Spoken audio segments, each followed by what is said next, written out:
Hello friends, welcome to Rashid medical education. इस video में हम डिस्कस करेंगे myocarditis. So let's start the video. So myocarditis क्या है? हमारे हार्ट को इफेक्ट करती है, ये कार्डियोवास्कुलर डिसीज कंडीशन है। सो मायोकार्डाइटिस का बेसिकली मीनिंग क्या होता है?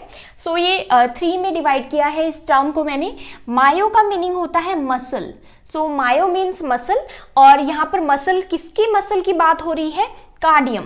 Cardium means heart, so heart की मसल। एंड ITIS का मतलब होता है इंफ्लामेशन।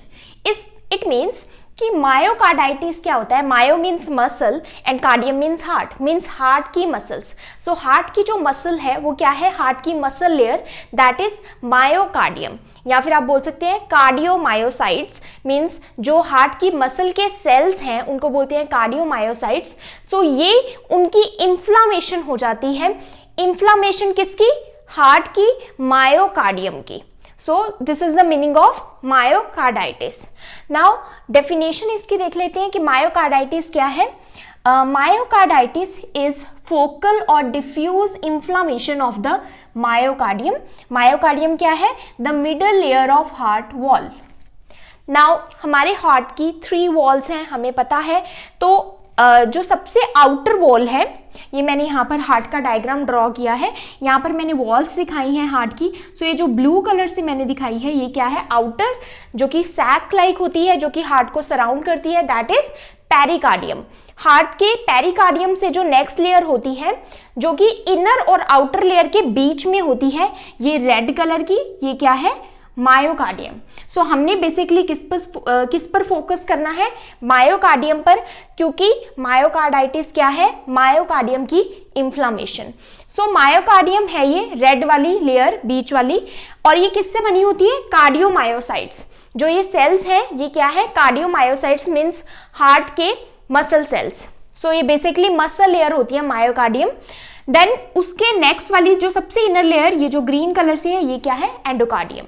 सो एंडोकार्डियम जो हमारी है वो अंदर के वॉल्स को भी लाइन करती है। तो ये बेसिकली मैंने यहाँ से एक सेक्शन लेकर यहाँ पर डिटेल में दिखाया है। सो सबसे जो इनर है ग्रीन वाली, ये क्या है? एंडोकार्डियम। ये जो मिडल वाली है ये क्या है? मायोकार्डियम। एंड जो आउटर ब्लू वाली है क्या है? पेरिकार्डियम। सो हम किसके बारे में पढ़ रहे हैं? मायोकार्डियम लेयर के बारे में, मसल लेयर के बारे में हार्ट की। और मायोकार्डाइटिस क्या होता है? Inflammation of middle layer of the heart wall. So middle layer कौन सी है? मायोकार्डियम। इसकी इंफ्लामेशन हो जाती है। नाउ ये इंफ्लामेशन क्या है? फोकल भी हो सकती है और डिफ्यूज भी हो सकती है। फोकल मीन्स एक पर्टिकुलर लोकेशन पर भी ये फिक्स हो सकती है, या फिर ये डिफ्यूज मीन्स स्प्रेड भी हो सकती है पूरे मायोकार्डियम में। सो यूजुअली क्या होता है कि ये ट्रीट हो जाती है, लेकिन अगर ये कंप्लीटली ट्रीट नहीं हो पाई तो धीरे धीरे पूरे मायोकार्डियम में डिफ्यूज हो जाती है, स्प्रेड हो जाती है। So it can be focal as well as diffuse. So now हमने अभी तक क्या पढ़ा कि जो मायोकार्डाइटिस है ये क्या है? इंफ्लामेटरी डिसीज कंडीशन है। इसमें इंफ्लामेशन हो जाती है मायोकार्डियम की, मीन्स हार्ट के मसल लेयर की। हार्ट के जो मसल सेल्स हैं कार्डियोमायोसाइट्स, उनमें इंफ्लामेशन हो जाती है। सो बेसिकली कई सारे रीजंस हो सकते हैं, वो हम नेक्स्ट डिस्कस करेंगे। नाउ नेक्स्ट क्या है? When heart becomes inflamed. Now heart जब इन्फ्लेम्ड हो गया है, मीन्स हार्ट की जो मसल लेयर है, मायोकार्डियम है, वो इन्फ्लेम्ड हो गई है, उसमें इन्फ्लामेशन हो गई है। अब जब मायोकार्डियम में इन्फ्लामेशन हो गई है तो वो क्या हो जाएगी? स्वॉलन हो जाएगी, रेड हो जाएगी, डायलेट भी हो सकती है। सो जब मायोकार्डियम इन्फ्लेम्ड हो गई तो मायोकार्डियम में हमें पता है कंडक्टिंग सिस्टम वहां पर है, इलेक्ट्रिकल एक्टिविटी हार्ट की वहां पर है, क्योंकि मायोकार्डियम ही क्या करती है? हार्ट को पंप करने में हेल्प करती है, राइट? जब मायोकार्डियम कॉन्ट्रैक्ट होते हैं वो सेल्स, तो हार्ट पंप करता है, देन वो रिलैक्स होते हैं, ब्लड हमारी बॉडी में इजेक्ट आउट होता है, राइट? सो मायोकार्डियम जब इन्फ्लेम्ड हो जाएगी, कंडक्टिंग सिस्टम हार्ट का डिस्टर्ब हो जाएगा, इलेक्ट्रिकल जो एक्टिविटी है हार्ट की वो डिस्टर्ब हो जाएगी, जिसकी वजह से क्या हो सकता है? It can not pump well. So heart हमारा पंप नहीं कर पाएगा, ब्लड को इजीली पंप नहीं कर पाएगा, उसमें डिस्टर्बेंस आएंगी because of disturbances in the conducting system of the heart. तो उससे क्या होगा? Because of damage to it cells, and क्योंकि हार्ट के जो मायोकार्डियम सेल्स है वो डैमेज हो गए हैं, इन्फ्लेम्ड हो गए हैं, इन्फ्लेमेशन होने की वजह से उनमें एडीमा या फिर स्वेलिंग भी हो जाती है, तो उस वजह से हमारा हार्ट पंप नहीं कर पाता। सो वैसे तो क्या होता है कि जो मायोकार्डाइटिस है वो ईजिली ट्रीट हो जाती है, कंप्लीट रिकवरी इसमें पॉसिबल है अगर अर्ली ट्रीटमेंट लिया जाए। लेकिन अगर ट्रीटमेंट नहीं लिया जाता तो केसेस में क्या होता है, रेयर केसेस में ये बहुत ज़्यादा सीवियर हो जाती है and it can also lead to sudden death. Now जो मायोकार्डाइटिस है it can be acute myocarditis and chronic myocarditis. So acute क्या है, शॉर्ट टर्म के लिए होगी, यूजुअली सिम्टम्स इसमें आएंगे और ये रिकवर भी हो जाएगी। क्रॉनिक मायोकार्डाइटिस क्या है, क्रॉनिक में जो एपिसोड्स हैं वो रिकरेंट होंगे, बार बार होंगे और लंबे टाइम के लिए ये मायोकार्डाइटिस रहेगी क्रॉनिक मायोकार्डाइटिस एंड ये सीवियर भी हो सकती है। जो फर्दर कॉम्प्लिकेशंस है वो क्रॉनिक मायोकार्डाइटिस में आएंगे। Now it can occur at any age. So ये भी एक इम्पॉर्टेंट पॉइंट है। इसमें क्या है कि कोई रिस्क फैक्टर्स नहीं है लाइक स्मोकिंग या फिर अल्कोहल, ओबेसिटी या फिर कोई एज, तो इसमें ये रिस्क फैक्टर्स नहीं है। तो it does not depend on any lifestyle. So lifestyle habits जो हमारी होती हैं उस पर मायोकार्डाइटिस डिपेंड नहीं करता। ये जस्ट इन्फ्लामेटरी कंडीशंस की वजह से हो सकता है, वेदर वायरल इलनेस है, बैक्टीरियल इलनेस है उसकी वजह से हो सकता है, या फिर कुछ ऑटो इम्यून डिसीज कंडीशन की वजह से हो सकता है, कुछ ड्रग्स की वजह से हो सकता है। सो उसकी वजह से, मेडिसिन की वजह से सम टॉक्सिक इफेक्ट्स जो हैं वो हमारे हार्ट की मायोकार्डियम पर हो सकते हैं एंड उसमें इन्फ्लामेशन हो सकती है। सो लाइफस्टाइल जो हमारा है वो मायोकार्डाइटिस पर डिपेंड नहीं करता। मायोकार्डाइटिस उससे अफेक्ट नहीं होती हमारे मायोकार्डियम लाइफस्टाइल से, क्योंकि जितने भी केसेस देखे गए हैं मोस्टली वो क्या है, हेल्दी थे जिनको मायोकार्डाइटिस था। तो मायोकार्डाइटिस किसी भी एज पर हो सकती है। नेक्स्ट क्या है, सिम्टम्स कैन रेंज फ्रॉम, अब किसी पर्सन को मायोकार्डाइटिस हो गया है सो यूजुअली उसमें सिम्टम्स दिखाई नहीं देते, लेकिन कई केसेस में दिखाई भी देते हैं। सो विदाउट सिम्टम्स भी हो सकता है, एसिम्टोमेटिक भी रह सकता है पर्सन, और अगर सिम्टम्स दिखाई देते हैं तो वो क्या होते हैं, फटीग, थकावट होती है, क्योंकि जो हार्ट है हमारा अच्छे से पंप नहीं कर पाएगा ब्लड, तो क्या होगा, फटीग होगी, डिफिकल्टी ब्रीदिंग डिफिकल्टी होगी, एक तो एडिमा की वजह से भी ब्रीदिंग डिफिकल्टी हो सकती है, प्लस जो हमारा हार्ट है वो भी अच्छे से पंप नहीं कर पा रहा, and rapid heart rate. Now rapid heart rate या फिर हार्ट रेट में एबनॉर्मेलिटी, सो ये क्या है, एरिथमिया। नाउ एरिथमिया क्यों हुआ, क्योंकि मैंने बताया कि मायोकार्डियम में क्या है, हमारा कंडक्टिंग सिस्टम है हार्ट का, इलेक्ट्रिकल एक्टिविटी है, तो अगर मायोकार्डियम इन्फ्लेम्ड हो गई है, मायोकार्डाइटिस हो गया है, तो जो हमारी इलेक्ट्रिकल एक्टिविटी है हार्ट की वो डिस्टर्ब हो जाएगी, जिसके कारण हमारे हार्ट रेट जो है, हार्ट रिदम जो है वो एबनॉर्मल हो जाती है, जिसको क्या बोलते हैं, एरिथमिया।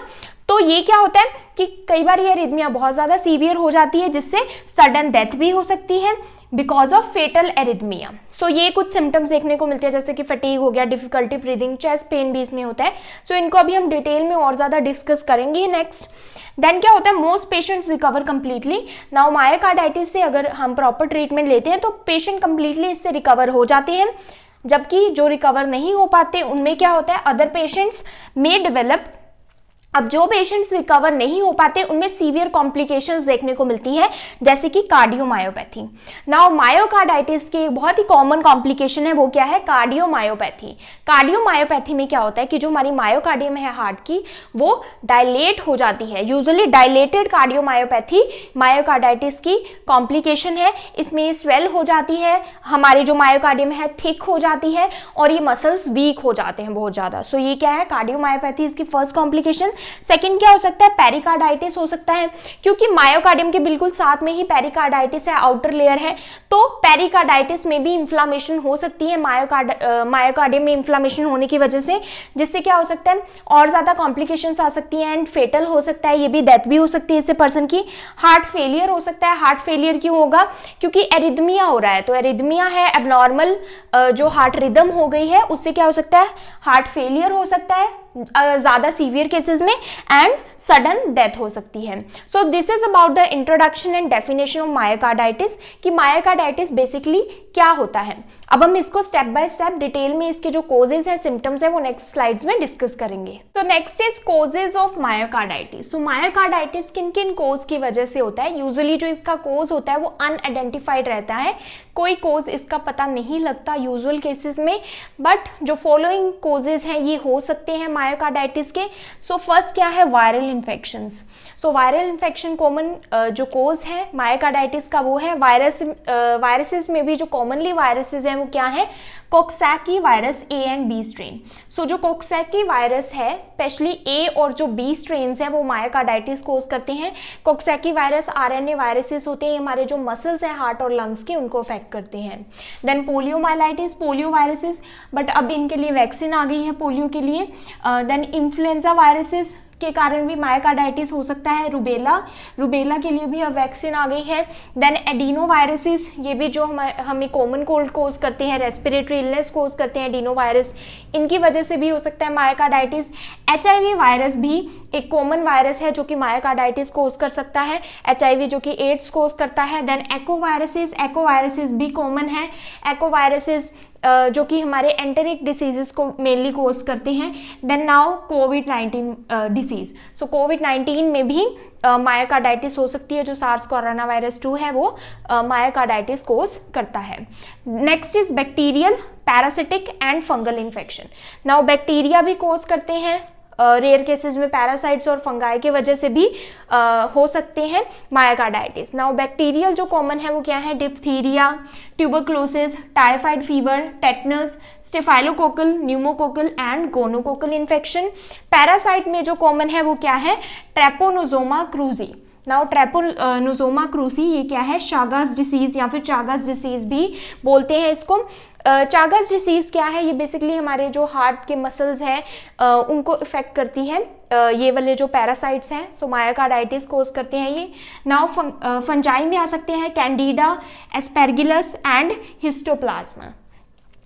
सो फर्स्ट हमारे ये जो इन्फ्लामेटरी डिसीज कंडीशन है मायोकार्डाइटिस, ये बेसिकली इन्फेक्शंस की वजह से हो सकती है, viral, bacterial, parasitic and fungal infection की वजह से।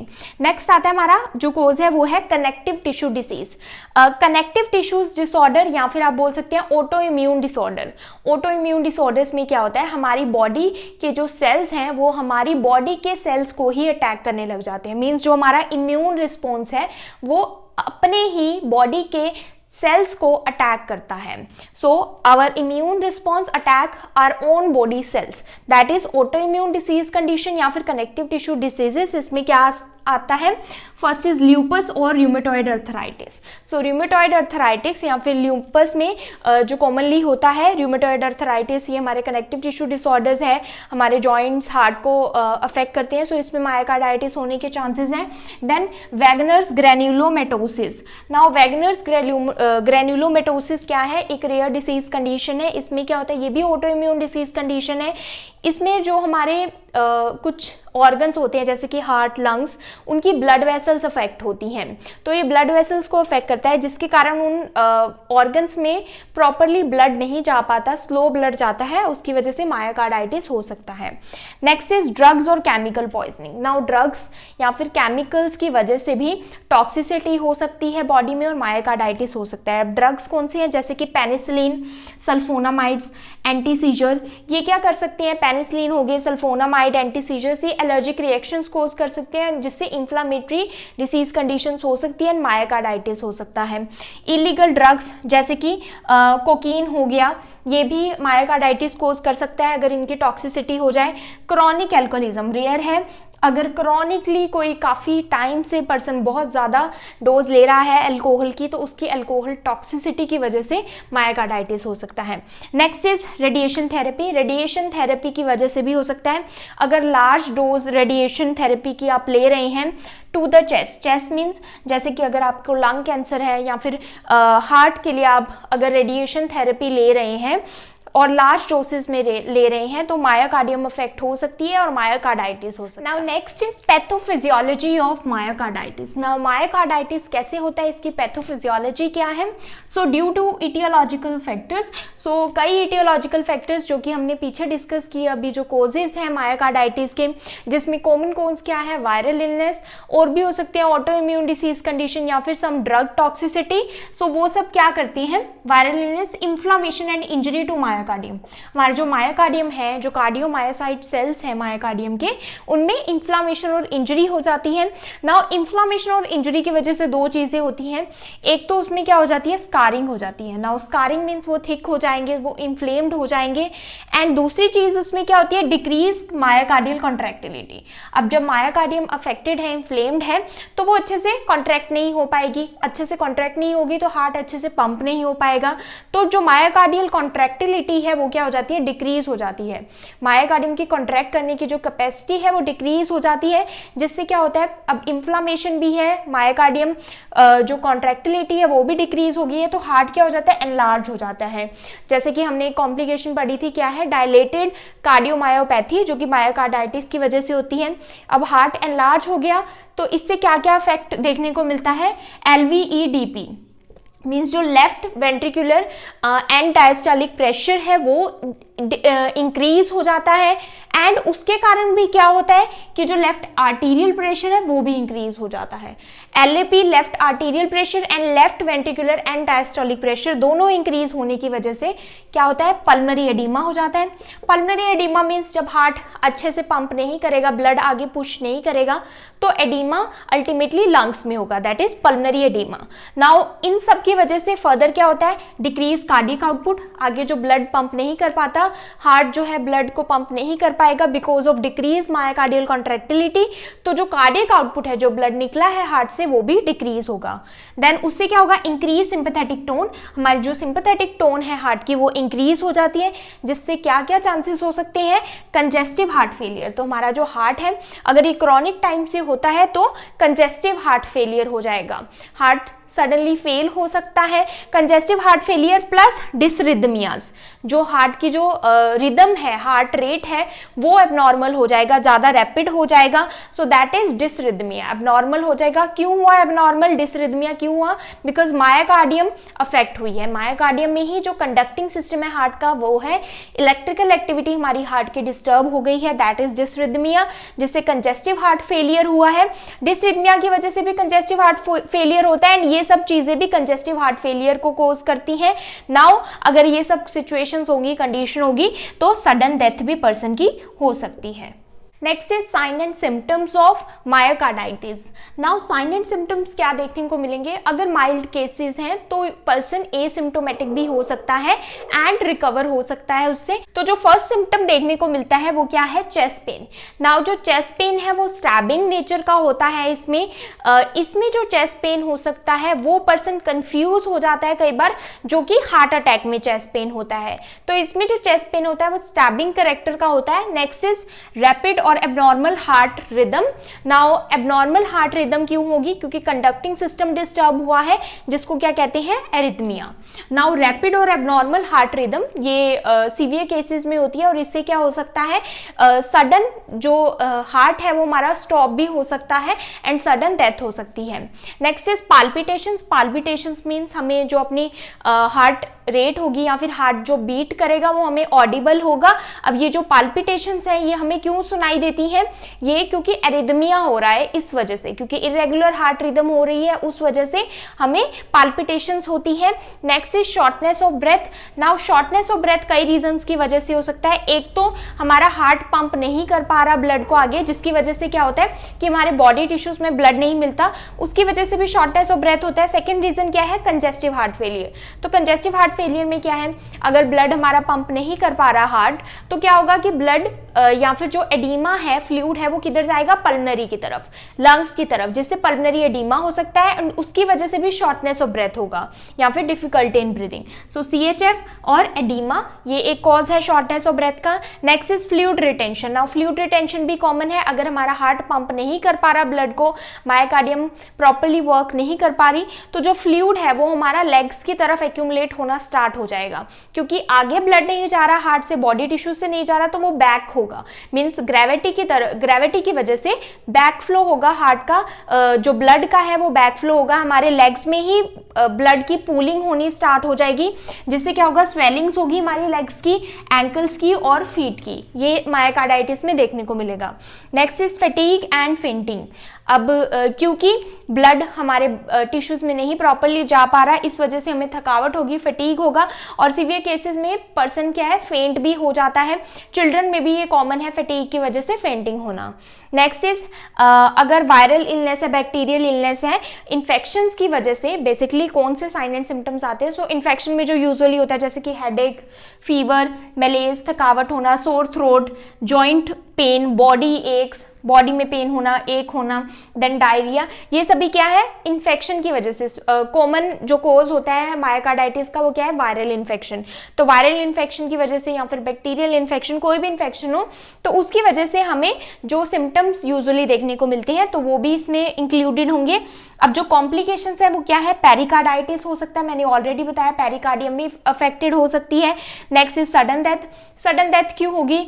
अगर एरिथमिया होगा, arrhythmia means abnormal heart rate होगी, हमारी रैपिड हार्ट रेट हो गई, तो एबनॉर्मेलिटी की वजह से हार्ट रिदम में हार्ट जो है हमारा स्टॉप कर सकता है फंक्शन करना, और जिसकी वजह से सडन डेथ हो सकती है। Next is cardiomyopathy. कार्डियोमायोपैथी मैंने बताया था, डायलेटेड कार्डियोमायोपैथी मायोकार्डाइटिस की वजह से हो सकती है।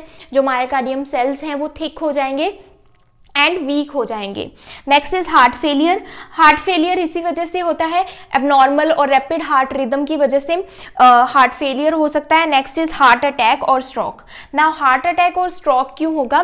क्योंकि जो हार्ट है हमारा उसकी मायोकार्डियम वर्क नहीं कर पा रही है एंड ब्लड आगे पंप नहीं हो रहा, जिसकी वजह से ब्लड वहीं एक्यूमुलेट हो रहा है, या फिर ब्लड की जो पंपिंग है वो स्लो हो गई है। अब ब्लड कहीं एक जगह पर स्टेसिस हो जाएगा तो वहां पर ब्लड क्लॉट बनने के चांसेस इंक्रीज हो जाते हैं।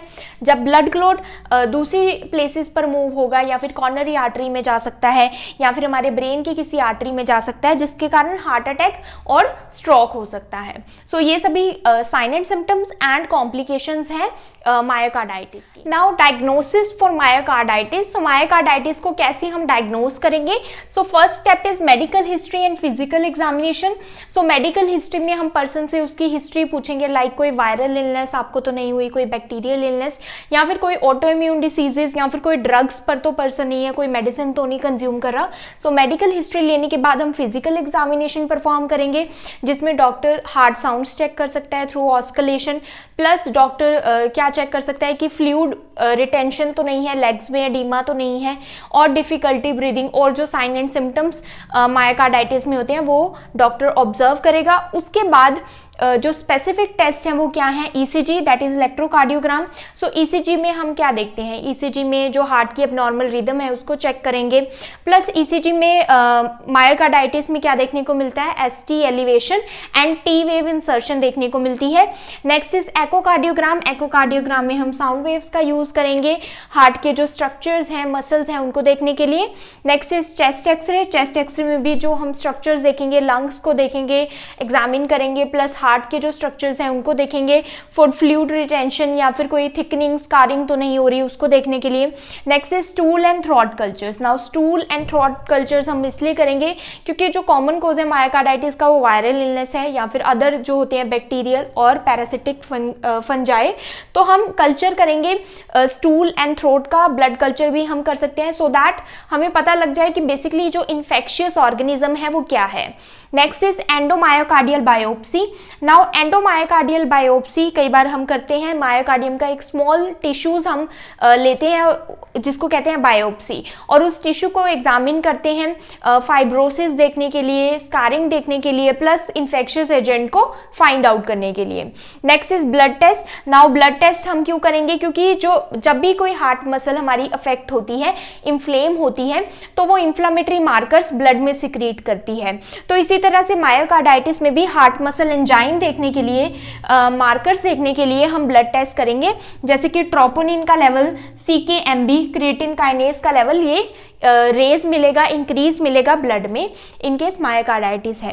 Next is WBC counts, white blood cell count का हम करेंगे टू फाइंड आउट कि अगर इन्फेक्शियस एजेंट तो नहीं है ब्लड में। सो उनके लिए ये हम सारे टेस्ट परफॉर्म करेंगे to rule out myocarditis. Next is treatment for myocarditis. Now treatment depend करता है अंडरलाइन कोज के ऊपर। सो इसमें हम कोज देखते हैं, बेसिकली कोज क्या है, वायरल इन्फेक्शन है, बैक्टीरियल इन्फेक्शन है, सो उसके अकॉर्डिंग ट्रीटमेंट दिया जाता है। अगर कोई ऑटो इम्यून डिसीज कंडीशन है तो स्पेसिफिकली उस डिसीज कंडीशन को ट्रीट किया जाता है, जैसे कि रूमेटॉइड अर्थराइटिस या फिर वेगनस डिसीज हमने पढ़ा था, तो उसको ट्रीट करते हैं। या फिर अदर कंडीशन है, कोई ड्रग्स ले रहा है पर्सन, कोई केमिकल्स सब्सटेंसेस हैं या फिर रेडिएशन थेरेपी की वजह से हो रहा है, तो उसको हम देन रीमॉड्यूलेट करते हैं या फिर उसको रीअरेंज करते हैं उस ड्रग थेरेपी को, ताकि जो टॉक्सिसिटी है वो ना हो पाए। सो फर्स्ट आता है हमारा antibiotics, analgesic and anti inflammatory. Now ये एंटीबायोटिक्स हम देंगे बैक्टीरियल इलनेस के लिए। अगर बैक्टीरियल इन्फेक्शन है तो एंटीबायोटिक्स लेकर फुल रिकवरी हो जाती है। अगर एनाल्जेसिक ले रहे हैं फॉर पेन, चेस्ट पेन के लिए हम एनाल्जेसिक लेते हैं। Then anti inflammatory drugs. Now anti inflammatory drugs क्या करेंगे, जो इन्फ्लामेशन है उसको रिड्यूस करेंगे, प्लस अगर कोई ऑटो इम्यून डिसीज कंडीशन है उसमें भी ये रिलीफ देते हैं एंटी इन्फ्लामेटरी ड्रग्स। नाउ जो वायरल इन्फेक्शंस होते हैं, वायरल इन्फेक्शंस के लिए भी ड्रग हैं लेकिन वो उतने इफेक्टिव नहीं है। तो वायरल इन्फेक्शंस के लिए रेस्ट बोला जाता है, प्लस आप ज़्यादा क्राउड में ना जाएं एंड अपनी वैक्सीनेशन प्रॉपरली लें। जैसे कि इन्फ्लुएंजा के लिए वैक्सीनेशन है, प्लस और भी कई वैक्सीनेशन है, रुबेला के लिए है, तो वैक्सीनेशन प्रॉपर ले लें एंड उससे क्या हो सकता है, वायरल जो इन्फेक्शंस है वो प्रिवेंट हो जाते हैं।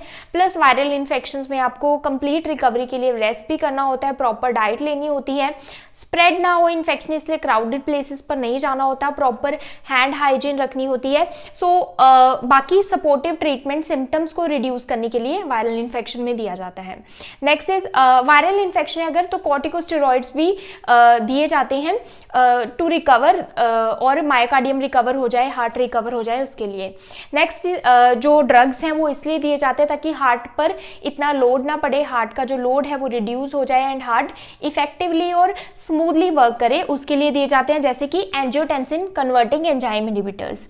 नाउ एसी इनहिबिटर्स, ये जो हार्ट की ब्लड वेसल्स है उसको भी रिलैक्स करते हैं, प्लस हार्ट पे जो वर्कलोड है उसको रिड्यूस करते हैं, that is captopril, enalapril and lisinopril. Next आते हैं angiotensin second receptor blocker. Angiotensin second receptor blocker भी सेम वर्क करते हैं, इसमें आता है लोसार्टन एंड वाल्सार्टन। देन आते हैं बीटा ब्लॉकर्स। बीटा ब्लॉकर्स भी ब्लड वेसल्स को रिलैक्स करते हैं, हार्ट को स्मूथली फंक्शन होने में हेल्प करते हैं, that is metoprolol and carvedilol. Next आते हैं हमारे डायरेटिक्स। डायरेटिक्स किस में हेल्प करेंगे, जो फ्लूइड रिटेंशन हो रही है बॉडी में, फ्लूइड को रिमूव करेंगे हमारी बॉडी से, पल्मोनरी एडीमा है तो उसमें भी हेल्प करेंगे। डायरेटिक्स में हम जो बेसिकली इसमें यूज़ करते हैं वो यूज़ करते हैं फ्यूरिसिमाइड, दैट इज लेसिक्स। नेक्स्ट आता है हमारा वेंट्रिकुलर असिस्ट डिवाइसेस। सो ये अदर ट्रीटमेंट है। वेंट्रिकुलर असिस्ट डिवाइसेस क्या होते हैं, ये वैसे डिवाइसेस होते हैं अगर हार्ट हमारा फेल हो रहा है या फिर हार्ट प्रॉपर्ली फंक्शन नहीं कर पा रहा, तो ये डिवाइसेस हार्ट को पंप होने में हेल्प करते हैं, जो हार्ट का पंपिंग एक्शन है उसको बनाने में हेल्प करते हैं एंड जिससे हार्ट हमारा वर्क करता है विद असिस्टेंस। सो ये असिस्टेंस डिवाइसेस है और ब्लड हमारे हार्ट से पंप होकर हमारी बॉडी में जाता है। सो वेंट्रिकुलर असिस्ट डिवाइसेस हम तब तक यूज कर सकते हैं जब तक हार्ट हमारा रिकवर नहीं हो जाता, या फिर अगर ज़्यादा सीवियर हार्ट फेलियर है तो जब तक हार्ट ट्रांसप्लांट नहीं हो जाता तब तक हम वेंट्रिकुलर असिस्ट डिवाइसेस यूज कर सकते हैं। Next is extra corporeal membrane oxygenation. Now oxygen provide करना ब्लड में ज़रूरी है, बिकॉज हार्ट पंप नहीं कर पा रहा तो हमारे टिश्यूज को बचाने के लिए, वाइटल ऑर्गन्स को बचाने के लिए ऑक्सीजन ज़रूरी है। उसके लिए हम extra corporeal membrane oxygenation ECMO use करते हैं। अब ECMO क्या है, ये हमारे ब्लड से कार्बन डाइऑक्साइड को रिमूव कर देता है एंड ऑक्सीजन ऐड कर देता है हमारे ब्लड में, that is ECMO। Next is salt restriction. Salt restriction के लिए बोला जाता है क्योंकि फ्लूइड रिटेंशन हो सकती है हमारी बॉडी में मायोकार्डाइटिस की वजह से, इसलिए सॉल्ट रिस्ट्रिक्टेड करने को बोलते हैं। Next is rest for at least 3 to 6 month. So at least अगर 3 to 6 मंथ्स के लिए आपको रेस्ट करनी ज़रूरी है। कोई भी एक्स्ट्रा फिजिकल एक्टिविटी आपको नहीं करनी जिसमें आपकी ऑक्सीजन कंजप्शन लगे, क्योंकि मायोकार्डाइटिस है, हार्ट ऑलरेडी फंक्शन नहीं कर पा रहा अच्छे से और ब्लड और ऑक्सीजन हमारी बॉडी में नहीं पहुंच पा रही, इस वजह से रेस्ट करना है आपको 3 to 6 मंथ्स के लिए। सो ये फॉलोइंग ट्रीटमेंट है जो कि मायोकार्डाइटिस के लिए दिए जाते हैं। उसके अलावा अगर हार्ट ट्रांसप्लांट कर रहे हैं या फिर ऑटो इम्यून डिसीज कंडीशन है तो हमें इम्यूनोसप्रेसेंट्स भी देने पड़ते हैं। समटाइम्स क्या होता है, हार्ट ट्रांसप्लांट करने के बाद भी मायोकार्डाइटिस हो जाता है, सो इसलिए हमें इम्यूनोसप्रेसेंट ड्रग्स उसके लिए प्रोवाइड करनी होते हैं। So if you understood this video, please like, share and subscribe my channel to get latest medical videos, and also do support women empowerment. Thank you for watching.